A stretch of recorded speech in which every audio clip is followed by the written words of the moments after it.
Hey,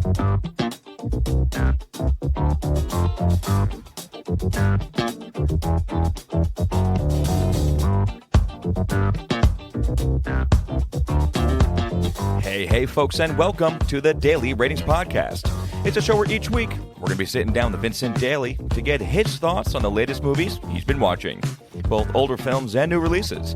And don't worry, there's no spoilers.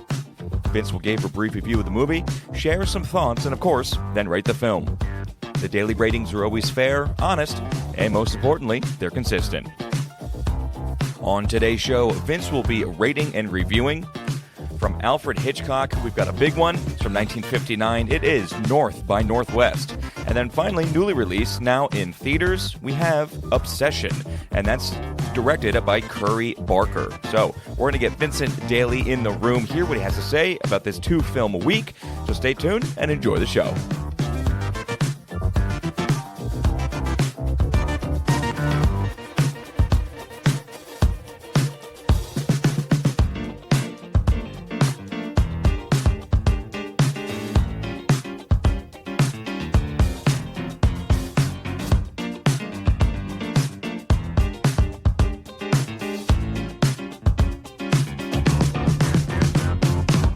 Mr. Vincent Daly, how are we doing across the table, my friend? Thomas, long time no see. Long time no see. Just saw you very recently. Yeah. And how you doing, huh? Doing good. Not sunburned, recovering. Went on our big fishing trip. Yeah, folks. Is the reason for the 2-episode week. Originally, we wanted to add it in the third. I think we even shouted it out last episode, Wizard of the Kremlin. Couldn't get around to it. We had a packed week. We had a cabin weekend back-to-back with another cabin weekend. Basically, a separate that's correct. Cabin weekend. And a yearly fishing trip that we do. So, really great. Glad we got a episode done under the belt, but maybe not the scope of what we intended. Well, listen, we have North by Northwest, which is fantastic, and then everyone's talking about this freaking Obsession movie. Everyone is talking about it. So I think we're doing just fine here. It's pretty wild. Yeah. If anything, no one is talking about the Wizard of the Kremlin. I feel like even some of the controversy, it had a little bit of controversy. When it was first announced, like if they were glorifying Putin, yada yada, even that has fizzled. Even the controversy has fizzled. Yeah, no one's really caring about that movie too much. Yeah, so maybe we'll circle back. Maybe we'll circle back. Anything I want to circle back to, it is the Sheep Detective movie with what's his face. With Hugh Jackman. It's getting like positive reviews. It looks very cute. It looks like a Paddington, honestly. Where it's like all right. Very, very cheeky, kind of cute. It's hanging in the top 5 of the box office. Yeah. I mean, somebody's watching it. Right. I didn't really know it was a thing. And then all of a sudden people are just like, you see this? It's getting some talk. It's getting some chatter online. Yeah. But okay, so we are still in Alfred Hitchcock. May, North by Northwest. I told you last week, this was the one I was most looking forward to. And why is that? 3 years ago. I feel like I kind of get why with the spy theming, but why was that for you? I feel like, I don't know if I have much to go off of there, other than how recognizable it is, and how much, I don't know if Psycho's going to be for me. I know that the birds isn't really, I don't like the birds, really. Okay, yep. And then we started watching Hitchcock, and then it was kind of hit or miss. And I know that this is not, that classic noir, black and white, creepy vibes thriller Hitchcock. I guess it's trying to be a thriller in a way. But I just knew it was a little bit different, and I knew how big of the film it was. I think it's one of the most recognizable posters of all time. Yes. That's the way I view it. So Title sequence as well, pretty recognizable. Right, so that's pretty much it. And I will say, even with that title sequence, it's cool having a film from 1959, almost 70 years old. And I don't know, it must have been Friday, Saturday night. Well, no, it was probably, I think it was, no, it was Friday night. Turning it on, and I had had some snacks. It felt like turning on a blockbuster. Yes. Oh, thank you. That's exactly where I'm at. And I was like, this is cool. I'm enjoying this right now. Absolutely. So it still hits. Yeah. But other than that, I think that you enjoyed yourself. Do you have any opening notes for these two? For the two, no, there's not really a lot of cross-pollination. We have a movie made in the tenure of a very long career, and then we have a movie with a new creator fresh out of the gate. Yeah. So there's really not a lot of overlap on these two. Not to mention just content-wise. Yeah. Well, do you want to jump back to 1959? Yeah. Well, folks, I'd like to think all of our remaining Hitchcock movies this month, this year, kind of explain themselves for how big they are, how big of a name they are.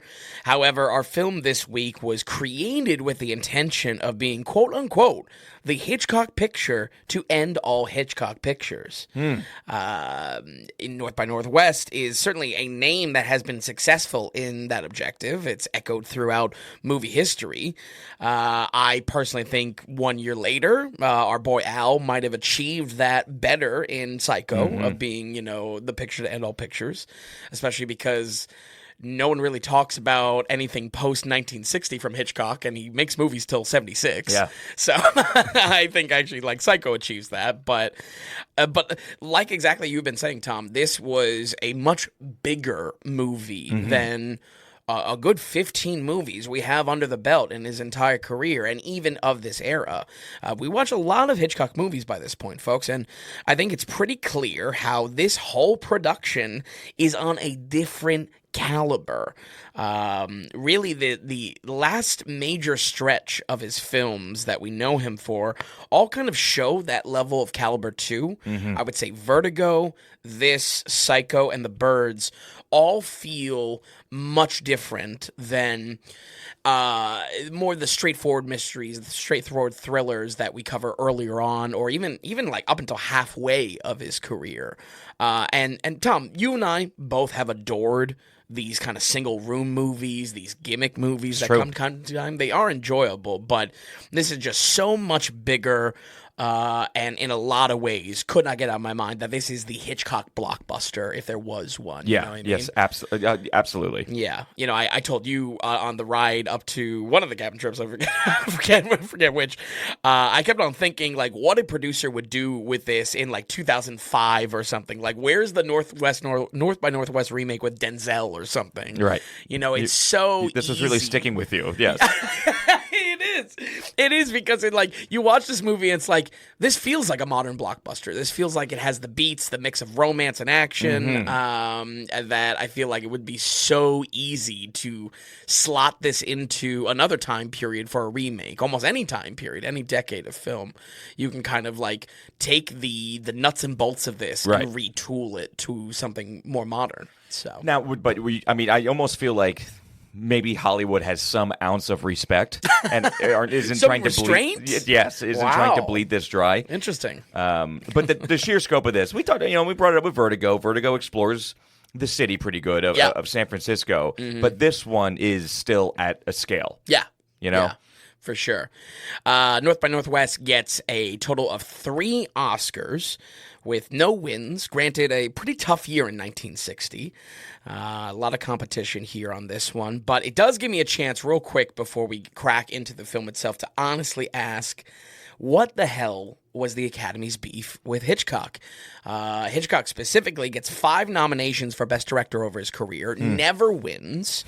A lot of the wins to his films either go towards writing or production or stuff that he's not really having a hand in, and it's just like, man, is Hitchcock the king of all snubs? Like, this is like a great crazy example of just like, yes, this is a strong year, but this is only nominated 3 times and didn't is win. One of the most recognizable films in history. What was the ones that were winning for Best Picture, Best Director? I don't have the list right now for the 1960s. I want to say Ben-Hur was in there. I know we also touched upon it for a previous year. There was something else that I remember talking about on an old episode. Okay, all right. But it was a pretty packed year. I just think, like, it really doesn't make sense to me of just like how give the guy his much, flowers. Exactly, how much this guy is snubbed, And yet when we talk about the Oscars, it's so much of like, oh, well, horror always gets snubbed. I mean, like, maybe it starts here. Well, maybe it starts with Hitchcock, some sort of beef. I didn't really look into the history of that too much. I know you're on the same page as me, Tom, as far as like, it's fun to care about, but not really actually fun to seriously try to care about it. Yes, that's exactly right. Yeah, as far as Oscars go. Really try not to care. I don't really care that much. Well, especially now. Back then, I feel like it was a little bit more glamorous, a little bit more prestigious. Yeah. Just the fact that celebrity doesn't mean as much as it does now. Yeah. they're more annoying than ever right now. Back then, it was something about an industry like, whoa, like let's pay attention to the Oscars. Yeah. Not to mention there's 46 different award shows that they run through the mill in the first 3 months of the year anyway. Right. Like, it's lost its luster. Yeah. But I look at this, and especially with this one, because Psycho maybe makes sense of like it being maybe looked down upon in the Academy sense. This, Cary Grant, just the scale of this, I'm so shocked of like this Oscar snubs for Hitchcock. I mean, really his entire career. But folks, if you have any perspective on that, you can feel free to write in. North by Northwest for now is pretty one of a kind. It's an espionage thriller mystery. It juggles a lot of tones successfully. Actually, if there's any commonality between these two movies this week, it's a lot of juggling of comedy and different tones that, really is on the knife's edge of if it's working or not. Like Hitchcock pitches himself in the trailer for this. He says, quote unquote, it is a tour of the U.S., which I don't know if I disagree with. I do disagree with it. Yeah, it doesn't go that far. He basically says, like, don't go on a holiday, just watch my picture instead. Which is awesome. It takes you across the U.S. But I would say, best of all, it is purposeful in when it shows the puppet strings to the larger story for the audience to key into. Cary Grant plays Roger Thornhill, a Manhattan advertising exec, who almost immediately is swept into a mix-up all based on the name Kaplan. His kidnappers are either being clueless of their mistake or having something more sinister in mind, accuse Roger of being a spy and start to play a game of cat and mouse with him. Either way, the danger is very real as this shadowy group becomes a perpetual black cloud over Roger's head, him now scrambling to prove his innocence and get to the bottom of why Mr. Kaplan has a target on his back in the first place. Strangest of all, though, is how easily Roger plays into this little farce, slipping into the shoes they insist are his, and maybe those shoes are meant for him to fill after all. I would say this marks the fourth and final time Cary Grant works with Hitchcock. Actually, I really wouldn't mind the one film that is kind of missing from the last 3 years of doing this. I wouldn't mind covering 1941's Suspicion down the road sometime, which is his first time collaborating with Hitchcock. I didn't really know what we would get. I think we covered one Cary Grant film through Hitchcock, and I just didn't know what I was going to expect. He was a lot more chaotic in this than I expected. He is. He's a chaotic figure. He was a little bit more Gumbier than I thought. Yeah, and wait. I don't know what I mean by that exactly. Yeah, I don't know either. But I don't know. He was more like, I don't know, lanky and flappy. And I got Jimmy Stewart vibes. Like you could tell that Hitchcock, for whatever reason, loves this character type or the stereotype of this guy. Yeah, because I do see a lot of similarities between Cary Grant, who did, like you said, did 4, and Jimmy Stewart, who did 4. Correct? Yeah, I think so. It's I wasn't surprised. I still liked him. I liked seeing Cary Grant. Like that dude, did too. He does have star power. He's got that it factor. Absolutely. I was surprised, just if anything, because of that star power, maybe because of more of a old-fashioned, buttoned-up type of actor, that we wouldn't get something so wild. This was like a really wild role for him, and unexpected in a great way. Yeah, you saying not buttoned up. Maybe he was overall just looser than what I thought he was going to be. Yeah. And I think this was just really refreshing in, not being a rehash of even just specifically what Hitchcock has done with other spy movies, where the lead that is thrown into the world of espionage, like Man Who Knew Too Much, the lead is also so like morally good. It was really cool having this character, certainly not a part of this spy world and still a rookie, but also willing to kind of do his own thing and maybe experiment a little bit and be wild and unpredictable in a way that no one expects it from him. I really do think it is a great character, though. Roger is just golden, having this arc in the story that is always pushed forward with action. And I think, like I said in kind of the summary of the story here, it blurs the line of Roger becoming this hypothetical Kaplan. For a while, I didn't know if there was going to be just like this massive gaslighting of just like, was he being kind of framed into someone? Was he pegged as someone that they were just like going to pin a lot of stuff on? So very interesting. Unexpectedly good. I feel like sometimes when we talk about old actors, there's always like a little bit of a caveat of just like, oh, I really respect this. But this was actually something pretty interesting, It was. I totally right there where I wasn't exactly expecting that with the package that we got. Grant mixing with Hitchcock and mixing on such a big film. It felt great to be in the movie, for 2 hours and 15 minutes. It's also surprising because Hitchcock like pumps them out, especially in the 50s. Yeah. Like how fast he moves to make a big picture like this too. Right. Like, he just works so much. Yeah. Even just, it's just an impressive timetable that he keeps up. Absolutely. Real quick, what'd you think of Grant's drunk acting in this, though? Not the best drunk acting. Not the best. Little over the top. A little over the top? Yeah, you mentioned Denzel earlier. We would definitely get a better drunk, flight. That's how you want a drunk act. Fantastic. Yeah, I didn't even make that connection. But I think that's maybe where I wanted Denzel. Definitely hammy. It's almost like Cary Grant thought he was doing a stage play and needed to overly do it. But yeah. I really wish that scene also was just like swapped with a later scene, a later, plan to try to, pin something on him. Also, Grant also sounds like Dean Martin so much of the time that I couldn't help but like laugh at it a little bit. So funny that you bring this up because I thought I was crazy. I literally had Dean Martin in my head as well. Now, he's not quite as suave. Again, he had this. Yeah, he's also quite not as drunk as Dean Martin. He was a little bit, I don't know, like I said, he's more lankier than I thought or whatever, but he was giving off Dean Martin vibes. Was not. I wasn't going to bring it up on the podcast. It's a little saucy. Because I was like, this is my dumb, just my own thought. And you're the one who brought it up in the car. Yeah. Hilarious. Yeah, I'm with you. Other acting wise, though, I mean, for any reason that you aren't hooked by this movie in an hour in, and I say that kind of tongue in cheek because I feel like by an hour in, I was seriously hooked by this, of kind of untangling the mess of the story. Eva Marie Saint is really in a position to steal the show with her introduction on Grant's getaway train. I just loved her character, Eve. Yeah. This was the type of character that I always want in my spy movie. Sharp, pragmatic, not exactly evil, but kind of a little bit of a heel, a little bit of a pressure to the lead.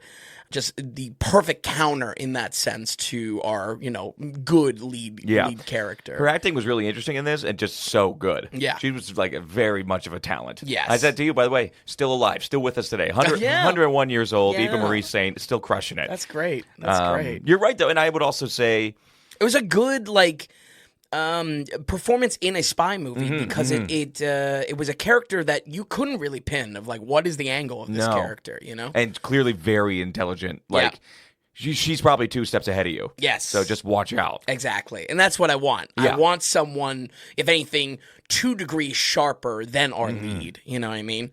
Just how Grant kind of breaks the mold on what is expected. Eva does the same here, and I hope to kind of return to this concept of role or mold breaking with Psycho next week, because that's exactly the hook of the first half of Psycho, that you expect it's one thing and it's something very drastically different. Right. So, but also for the acting too, our main villain here, who's James Mason playing Philip Van Damme. Yeah. Also very good, very cunning. He did great. I mean, great Bond villain. Yes. Well, completely. Absolutely. I think that's a great bridge as well into kind of where my thoughts were with this whole kind of experience too. It was absolutely a Bond movie.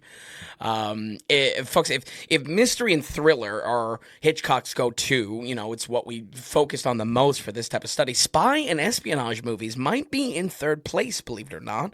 We covered the duo of The Man Who Knew Too Much, as well as the 39 Steps, but springboarding off of everything we said about this movie's scale, this jumps to the top of those examples with what is done in the genre.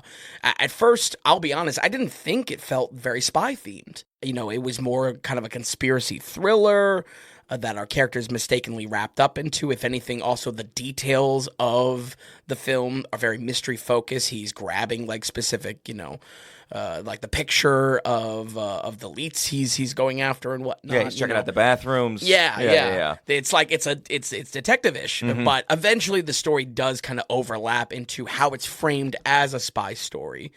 And like I said, introducing this, it becomes pretty smart on when it reveals things to the audience while still holding them from Cary Grant.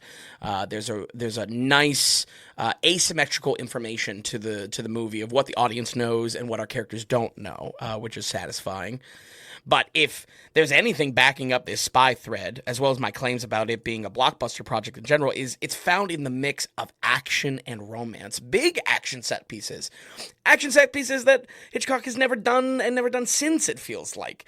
And how that's interlaid with romance. I think it's very safe to say that the scale, the style, and even just the success of this film had to play a part in shaping that first generation of James Bond films coming out just a few years later. Dr. No, 63. 63? Okay, yeah. So it's like, wow, it's very, it's what we always talk about on the podcast. It's spotting the DNA. It's spotting the building blocks of how sometimes there's a dialogue between films. There's a On the Shoulders of Giants. This feels like Bond has a kickoff from this, even though it's not British, it's not MI6 or anything themed like that, but it still has those essence. Which really did, the fact that this was in the 50s is very impressive of how Hitchcock just ran with it. Yeah. And he had something that really electric here. It's almost like Bond films should have been a little bit even better towards the beginning. It was 62. Oh, okay.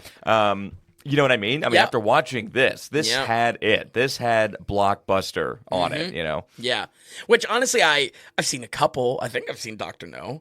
But there's those early Bonds, they are hit or miss. Well, Bond in general movies, before we get to Daniel Craig, it's a flip of a coin, whether you're good or bad. It's funny, too. You watch the early ones, and sometimes you find yourself saying, well, they're still figuring it out. Right. They just got to figure it out. Right. I watched this movie, and I'm like, this is He's cool. got to figure it out. This is, I really like Van Damme as a villain. He's kind of the glue that really helped me as kind of Cary Grant was falling over himself, trying to just find his way through the story, basically. Yes. It's stumbly. Sometimes he's competent. Sometimes he's not. Yes, exactly. Sometimes he's reckless. Yeah. But I did enjoy that aspect. I understand where that could maybe be a touch frustrating, but I enjoyed how wild and unexpected a lot of stuff was. But specifically with this thread of Bond and what to come before it. It's how action is interspliced with romance. There are some big action set pieces here that I think are worth checking out alone. Of course, the most famous, is the Crossroads plane scene that has really lived on in cinema history to this day. A scene that is also a lot crazier in the context of the story. I feel like expecting the scene as soon as he pulls up to the middle, what is it, Indiana he's in? Yeah, outside of Chicago. And it's like, okay, here it comes. But it's a lot more kind of disturbing when you're really sitting with the scene. It's a lot more tense. Yeah, Indiana or Illinois? It's probably Illinois, but outside of Chicago. Listen, it's a tour across the U.S. Hitchcock is taking us all across. I didn't, the plane scene, I can't say, did it for me all that much as an action scene? scene? You seem to really like it when we talked about it. I do. I do. I liked it only because, again, the context of like how ridiculous this is that he has kind of like a dead drop meeting. And then he's just getting shot down on the plane. It's like, oh, well, what do you do? You're in the middle of the field. There's nowhere to hide. No, it's very. I can imagine sitting in the theater at the time and just that happening and be like, what? Like, it would be unbelievable to see that fresh back then in the theater. So you think it's a little dated? Well, first of all, yes, it is. It is dated, fair. Also, too, it's a little bit silly of a concept for me. It's like this would not be the way to do it. At all. This crop dusting plane. Yes. Also, just the accuracy of like, we never see who's driving the plane or anything or flying the plane, but there's a gunner on the back apparently. His aim is shit. Yeah. And then they're just like, why don't we just try to hit him instead of it just like, you know what I mean? It just broke some rules, but again, it's 59. I'll go to pass. Yeah. I'm enjoying myself. I think that does tie a little bit into, if anything, on your note about our lead bad guy and whatnot, I would have liked some details, some more insight into their into their, what they want to accomplish and whatnot, their villainy. Maybe get like one really good bad guy speech or something like that. But I feel like that kind of pulpiness, that like hamminess, that's what goes into Bond. Then I feel like that's what they really develop on their own. But the point I'm trying to make with like how this action is presented in the film, more action for Hitchcock than ever, but also it's how these moments are layered between a lot of focus on romantic beats, which kind of sets a template that we will still feel in let's put Bond aside, we'll still feel this template in blockbuster franchises today. That what do we always kind of complain about? Do we really need a love interest? Do we really need like a romance thrown into this thing? It's kind of really adding to the runtime. Mm-hmm. This is the template here. Yes. That action interspliced with romance is like, the pull release, which is great. Now, folks, it might not be my favorite or once again, the Hitchcock movie to end all Hitchcock movies, but I can tell you he has never done it bigger than this. Unlike most of the recommendations to come from this study, North by Northwest felt important to watch because of its reputation, but having seen it now, it feels irreplaceable in understanding the decades of film to come after it. We're going to go ahead and give North by Northwest 1959 an 80 on the dot. An 80%, a very good score, a very good big score for Alfred Hitchcock. Yeah. And I don't know if anyone's surprised by this. Yeah. Because we did save some of these big ones for the end. We really enjoyed, the one for, we've enjoyed all of these so far. But 88%, but North by Northwest, very excellent, Vin. I'm not going to give it a 2 shoes. Okay. But I enjoyed myself thoroughly. I watched this twice. I just really? I just turned it on again. And, wow. Yeah. And because I enjoyed it. I enjoyed feeling that blockbusterness of it and to be in that era. Really enjoyed it. And our 3 main leads helped carry this through. It's not a perfect film. There's things I would definitely change about it. But at the same time, it really hits. It hits in so many ways. Yeah.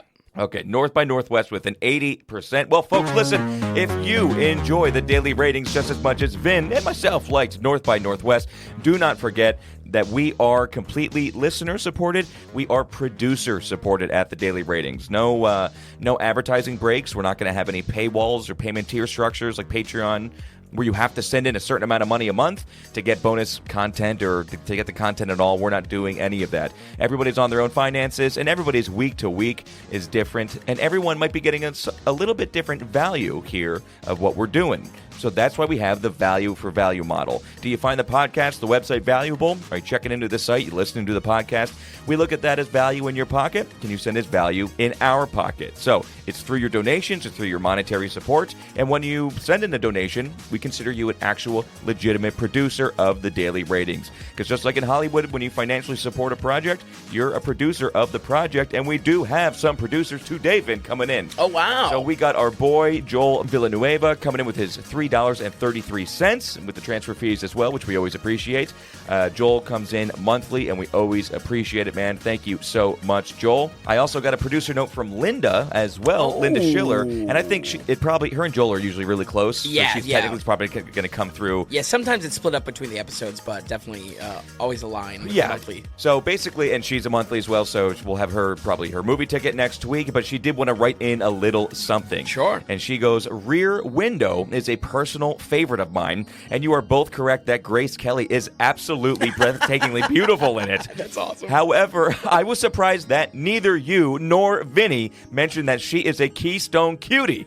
I thought we did. Did we in the end? I think we did. Well, okay. Well, she said she grew up in Philadelphia. She grew up in Philadelphia and vacationed in Ocean City, New Jersey. And in fact, the last time I checked, the Kelly Vacation House is still standing. Oh, wow! That's it. That's I love it. I love a little bit of movie trivia. But she was She was the princess of Monaco. She ended up being. Was it? Yes. I might have mentioned it. I think so. We were both caught up. We were both swooning over her, smitten by Grace Kelly. Well, field trip now. Let's go see the ocean property that they've got it. I think you mentioned people do that with Vertigo, in San Francisco. We gotta do that for all the Keystone Cuties.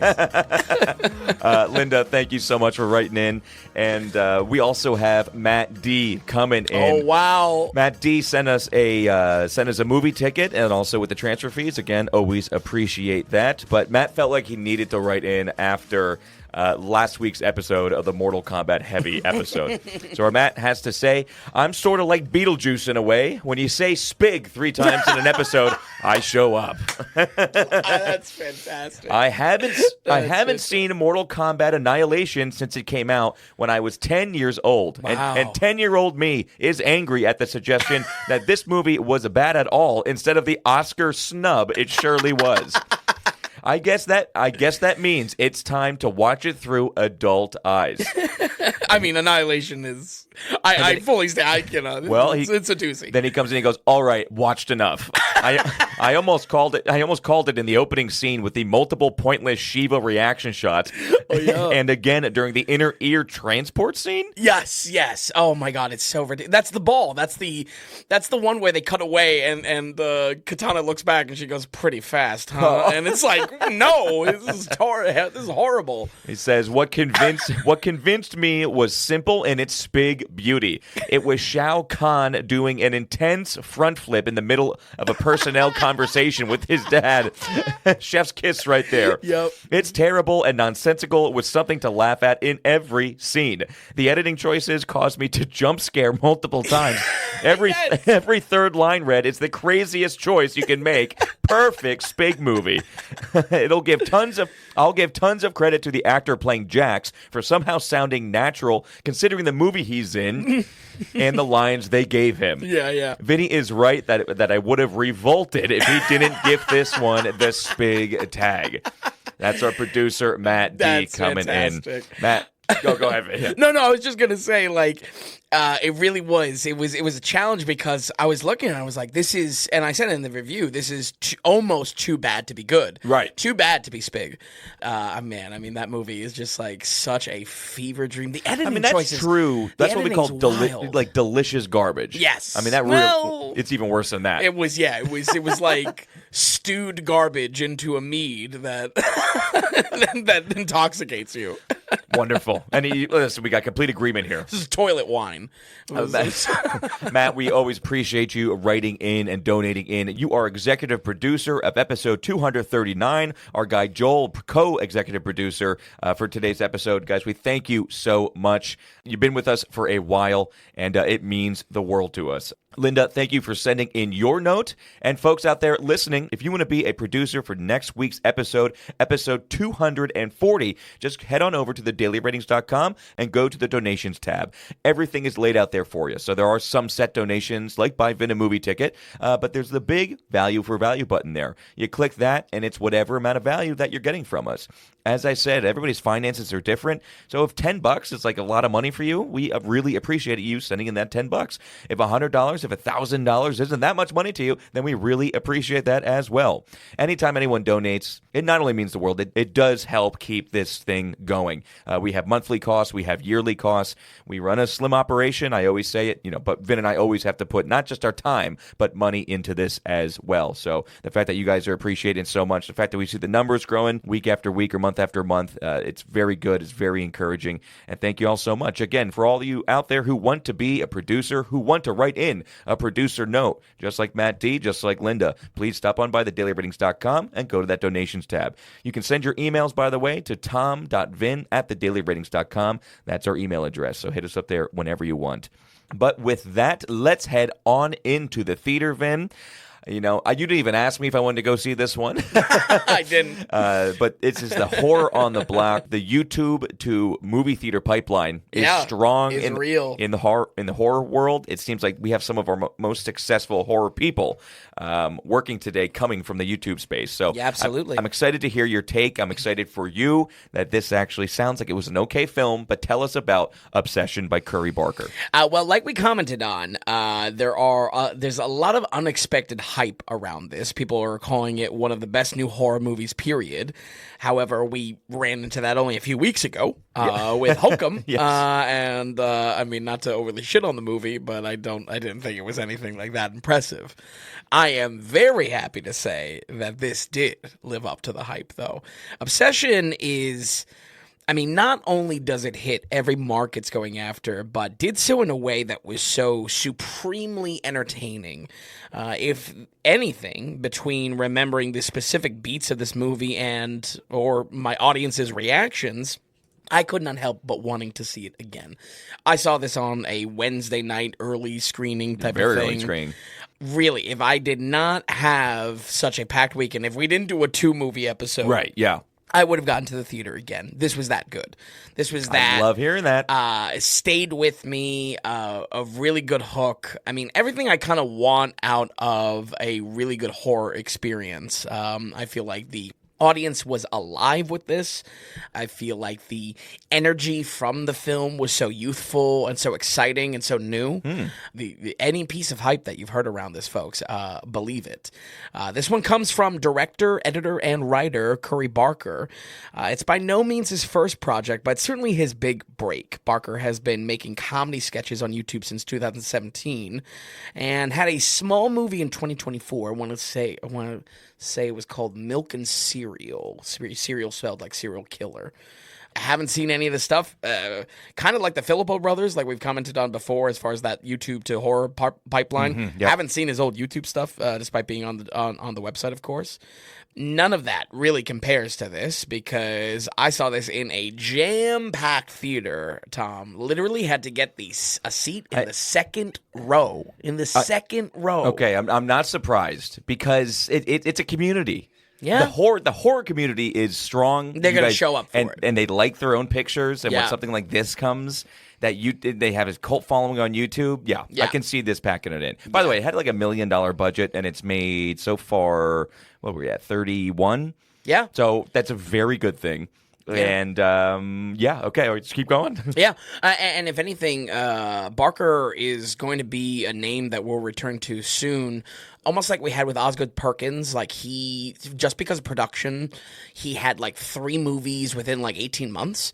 There's a good chance that we're going to get another one. I believe it's called Anything But Ghosts. Yes. Apparently, it's already made. It was made actually before this was even starting the film. It's in post-production, so he's still doing some editing stuff on it, currently working on it. Yeah. But I think I covered it in the news. I think I covered it in the news a few weeks ago. He's got the sticks. From A24 to do Texas Chainsaw Massacre.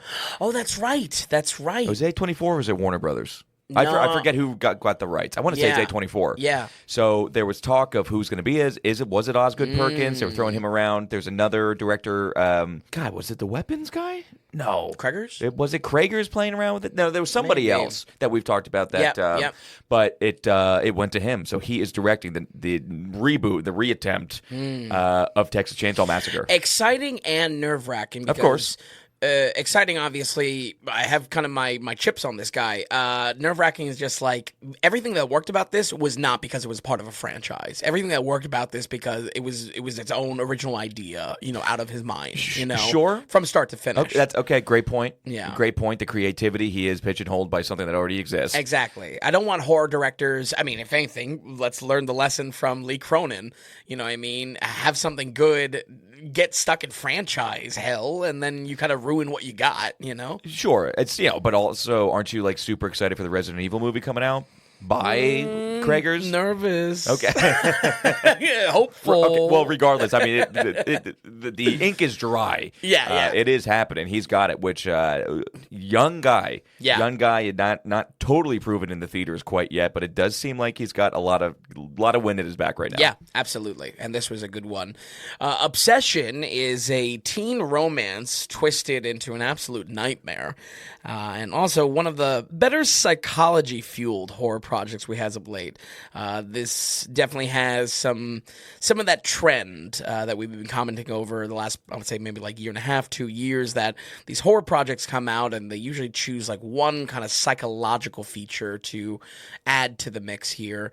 There's more than one here, but I would say it's good because it just doesn't have that as the linchpin to the experience. You're not saying, oh, this is about codependency, like Together, or this is about this. know what I mean? It's not that cut and dry. The story works off a simple premise, most likely why Blumhouse swooped in to add some producing money behind it. In a monkey paw setup, a boy uses an item called a one-wish willow to force a girl to fall in love, which twists the wish into unexpected ways. And, you know, there's a reason why the genie didn't allow this in Aladdin. Maybe he was trying to avoid this movie because this movie's like... I wouldn't allow the wish either if I knew what happened in this movie. The boy is our lead, named Bear, perpetually friend-zoned by his childhood crush, Nikki, who he is hopelessly in love with. Nikki and Bear both work in a local music shop together, with each of their best friends all being on the same page. Life might be a breeze right now, but everyone's desire to make something out of their own lives puts the pressure on Bear to finally act on his feelings before it's too late. Bear stumbles onto kind of a... I'm actually confused. One area that I wanted to watch the movie again, he goes to this like spiritual knickknack shop, like kind of like candles and spooky shit. And I in the context of the movie, I forgot, like, wait, why did he go to that shop again? Was it for a gift? I don't know. He goes to this shop, which kind of offers a little party trick that just has to be fake. The one-wish willow, granting a single desire when you snap its twig. As if the line... To really? Snap a twig? Yeah. Why is that the new horror thing to do? Oh, yeah, so true. Weapons. Yeah. Same thing. I don't know, maybe... I don't know. I had a willow tree in my backyard. I don't know. It didn't grant me any wishes. By the way, I love how your thing of he went to a supernatural store are just like super weird and creepy. Yeah. You were like, you know, candles and shit. Like, it's like, I guess, all right. Astrology, you know, yada, yada. Yeah. Yeah, I go to those candle shops up in the Poconos and I go, what is this witchcraft you guys are doing in here? What is going on here? As if the line, be careful what you wish for, wasn't cliche enough, Bear's wish is pretty simple. Make Nikki love him more than anything else in this world. But before you know it, his dream girl becomes a very real nightmare. You can really feel Barker's control of tone of this, and I think most impressively is it being a great example of what a writer, director, and editor combo can do with full control of their project. Maybe most importantly is that editing piece. Cuts, the comedic beats of this film would simply not be pulled off, or not pulled off as well as they stick the landing in this movie. And there are some jarring elements. At first, I was kind of off-put of just saying, oh, wow, I mean, the comedy's really, like, thrown in here in weird ways. It was kind of funny, but I didn't think it jived, but eventually kind of all oddly smooths out. It all oddly works with itself, even at the most horrifying points of the film. The dialogue, a lot of times, felt inseparable from a lot of scenes, even though those scenes are mundane or trying to kind of slow burn build the horror that is going to be, you know, paid off later on. The reason for this, though, is because this script has just a lot of personality. I don't think it's trying to necessarily be outright funny. It's kind of an offbeat comedy that is really paid off perfectly awkward in a lot of ways. Unlike most comedy and horror, though, it oddly made up for the usual lack of logic you get in story characters. Because everyone was just a dumb teen, it kind of baked in a forgivable, idiotic nature when something obviously looking bad is happening. You know what I mean? There's a bend, there's a wiggle room here a little bit with this comedy. And I think that pays off in just a great way. It all oddly kind of settles, the puzzle pieces all kind of fit together with this. I would say probably the biggest compliment I can give to this, and just to kind of illustrate what I'm talking about, folks, with like this having a lot of energy to the script, a lot of comedic beats that are pulled off in a successful way. This struck some classic Edgar Wright youthful energy to it. And that should be all you need to hear from me, frankly. Seriously. I mean, wish I could say that about Edgar Wright's last film, you know? But for real, so many moments in this were pulled off because Barker has... I'm sorry if I was saying Baker earlier. I might have been saying Baker. I don't know if you were. Yeah. Barker has some decent experience ramping up to this. Were these comedy sketches, the building blocks to what works in this movie. I don't know exactly, but it feels like he's seasoned. Though he's a rookie, it feels like he's dialed in on what he wants and what kind of experience the film wants to give you, and really letting his personality. Has vision. He has an absolute vision. He has vision, and he knows how to actually take care of it and get it made. Yeah, absolutely. So, but folks, if you hear anything about this movie, it will be undoubtedly about Freaky Nikki. As a breakout role for her, Indy Navarrete is one serious dream girl next door. I was in love with her as well. Absolutely perfect for the role. But not once does she let up in her unhinged acting performance. I mean, this is wow. Indy stole the show. I mean, it was always her show. She's that good. The movie was always about, this spin, whoever would do it. I think her performance might be strong enough to hold up the recommendation for the movie alone. This is like you check it out for her, and even if you're not into horror, you know what I mean? It was something. I'm getting excited here. Yeah, it was something really, really special. As of right now, this year I've called out some early front runners probably that I'll forget by end of the year like the Oscars do. She's definitely the Keep an Eye Out award for sure. Oh, okay. This is like, wow, an amazing. It's also not her first performance. I guess she was part of that Superman and Lois show. I guess it's like a Smallville spinoff or some shit. I am not keyed in on that at all. No, we're not keyed in on that. But yeah, just like really. Yeah, her really first great. acting credit was in 2018. She hasn't done much. Yes. Yeah. Really, really amazing. Absolutely, like, why you have to see this movie. I mean, like, there's so many aspects. Like, there's so many aspects that you could watch this movie and say, like, oh, crazy ex-girlfriend, like, over here, And there was definitely some laughs out of my theater of just, like, clearly guys that were just kind of like, been through that, brother, But she takes it to such an unhinged level. Like, it was like, wow. It just keeps going. Yeah. It keeps scaling. It was so amazing. So amazing. I'm not sure if we really talked about the trope before, but kind of like a manic pixie dream girl. You ever hear of that kind of trope? Writing trope? No. A manic pixie dream girl is basically like the not to use her name, but indie girl, colored hair in a movie, free spirit. Specifically, she's positioned to a romantic interest that's a little stuck in the mud. Maybe he sees her as freeing himself or something like that. That's the writing trope of manic pixie dream girl in a nutshell. Yeah. And you have good and bad examples of that. Bad examples, Garden State. Maybe Yes Man. I kind of like Yes Man, but still Yes Man. Good examples, Eternal Sunshine of the Spotless Mind. That type of shit. So here, it definitely hardcore. Yeah, hardcore, right? That girl. She's definitely a little manic. She is a little pixie girl. Yeah. Okay. All right. Somehow. I'm gonna count that one on the bad one. At least for what George C. Scott talking about? What are you talking about? Maybe George C. Scott also has a part to play in the badness of that. That's a great movie. It is. Okay. Anyway, sorry, but in obsession, she is to the T. Yes. The perfect that. Yes, manic pixie dream girl. This aspect that this capitalizes on the dynamic of the romance and then uses that to kind of twist into horror is like what's like I was over the moon with. I mean, it was so interesting what they did here. How that trope is twisted into horror and now really living up to its title. Nikki, or Freaky Nikki, is a bleeding edge obsession, and it works so well because of the slippery slope it takes the audience down.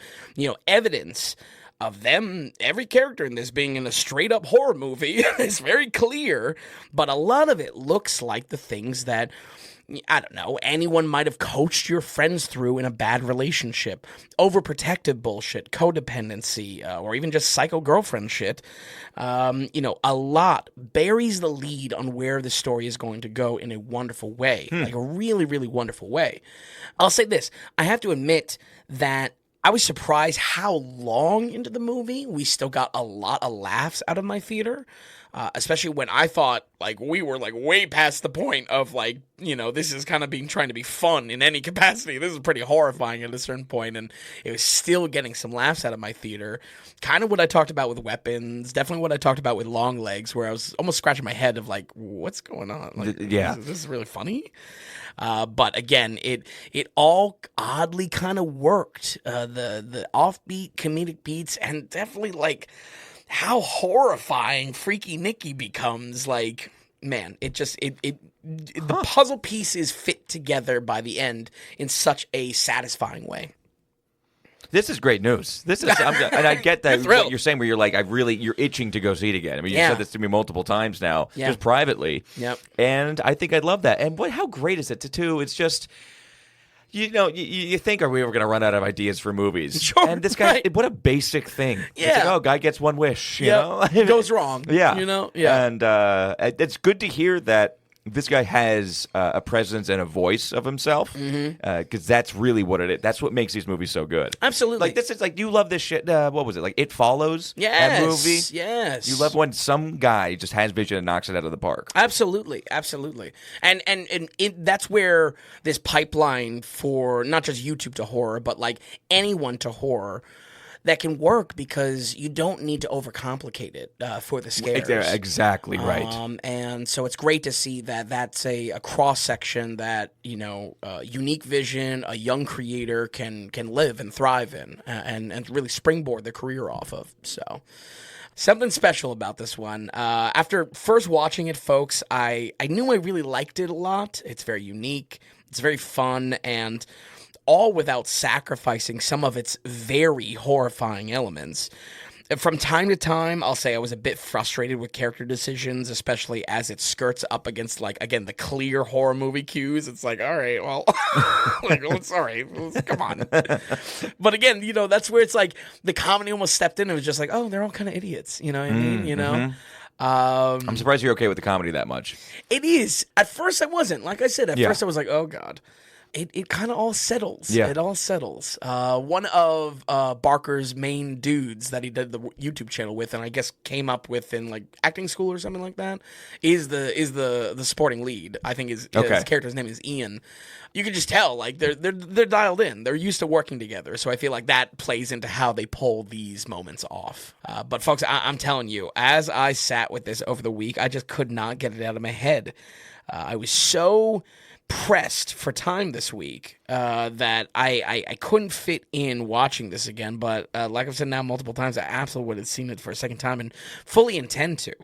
I think without a doubt this movie will be a hidden gem of 2026, and maybe if that hype train continues, bigger than that even, and I think that's probably the best case scenario for a new director. I know, for me, it's one of the strongest of the year.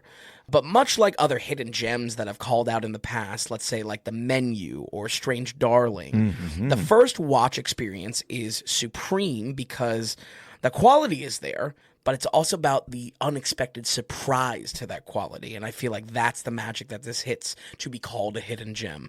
I think all of that plays into seeing what Curry Baker can do on the big screen. Can't wait to see what he can do next. We're going to go ahead and give Obsession a 78. A 78%? Best of the year so far. I love it. And especially, wait, of total or just of horror? Best of the year. Oh my God, we got a 7. Okay, huge. Yeah. Excellent. Yeah. From this $1 million movie. Like, hour 48 horror film. Yep. Excellent. Yep.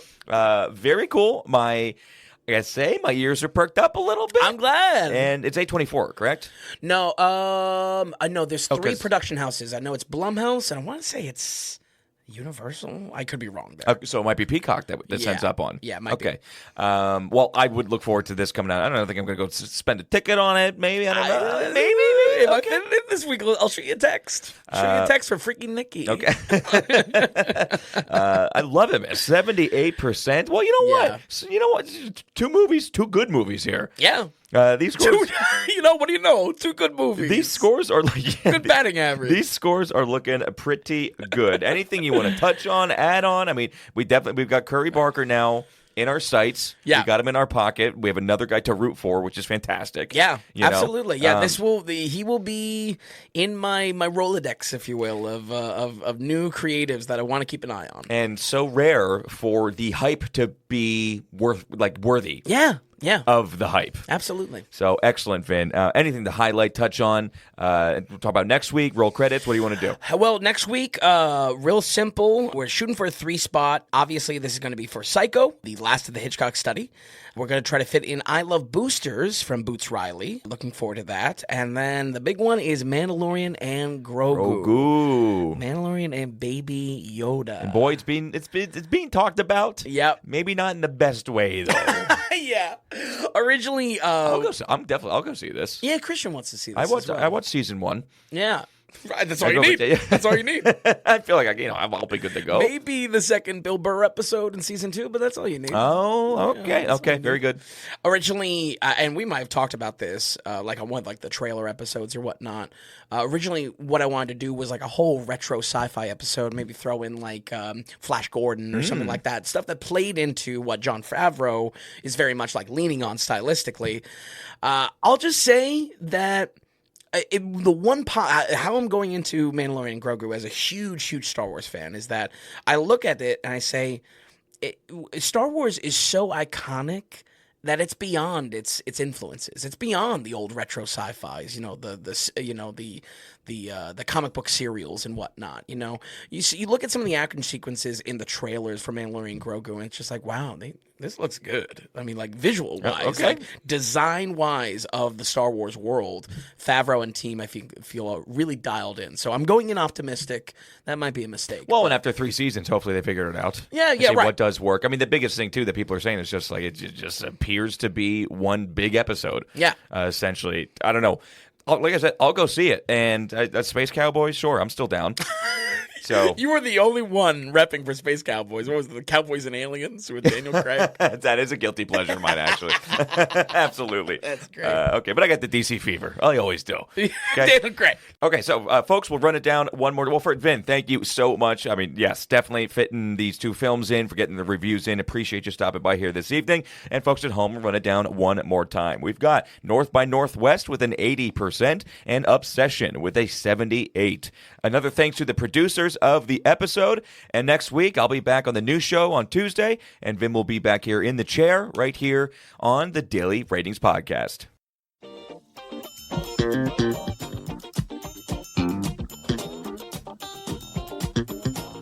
And hey, if you enjoyed the podcast, if you would, give us a good rating or get the word out and tell a friend about us. And just a reminder that the Daily Ratings is completely producer-supported. We want to stay away from advertising, and we don't want to have any paywalls or tier structures or subscriptions. It's all just value for value. So, are you finding value in what we're doing here at the Daily Ratings? Then become a producer and donate whatever amount of value that is. Just go to the donations tab on thedailyratings.com, and while you're there, be sure to check out the massive amount of films that Vince has rated. So thanks so much, everybody. We'll see you next time on the Daily Ratings Podcast.